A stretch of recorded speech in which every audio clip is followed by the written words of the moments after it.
आज extrude command आपण शिकत आहोत. याच्यामध्ये मी एक सर्कल घेऊन तो एक्सट्रूड कसा करायचा सांगते. इथे मी टॉपमध्ये जे आहे सर्कल घेतलेला आहे. टॉप व्ह्यूवर क्लिक केल्यानंतर आता मी साऊथ वेस्टमध्ये येते. झेड ज्या दिशेला असतो त्याच दिशेला एक्सट्रूड होत असतो. यामध्ये मी आता एक्सट्रूड कमांड देणार आहे. एक्सट्रूड कमांड द्यायच्या दोन पद्धती आहे. आयदर कमांड लाईनमधून तुम्ही एक्सट्रूड घेऊ शकता किंवा तुम्ही एक्सट्रूड हे कमांड टाईप करा अँड देन प्रेस एंटर. त्यानंतर तुम्ही एक्सट्रूड ही जे आहे ते करू शकता. हा ऑब्जेक्ट जो काही आहे एक्सट्रूड दोन दिशेने होतो, आयदर टॉपने किंवा बॉटमने.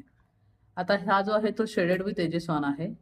2D वायरफ्रेममध्ये हे असं दिसेल आणि हिडन म्हटल्यानंतर हे या पद्धतीने दिसेल. शेडेड विथ एजेस ऑनने तुम्हाला एक्सट्रूड कमांड्स क्लिअरली दिसते. एक्सट्रूडने काय होतं, 2D ऑब्जेक्ट्स कम्प्लिटली जे आहे तर ते प्युअर सॉलिडमध्ये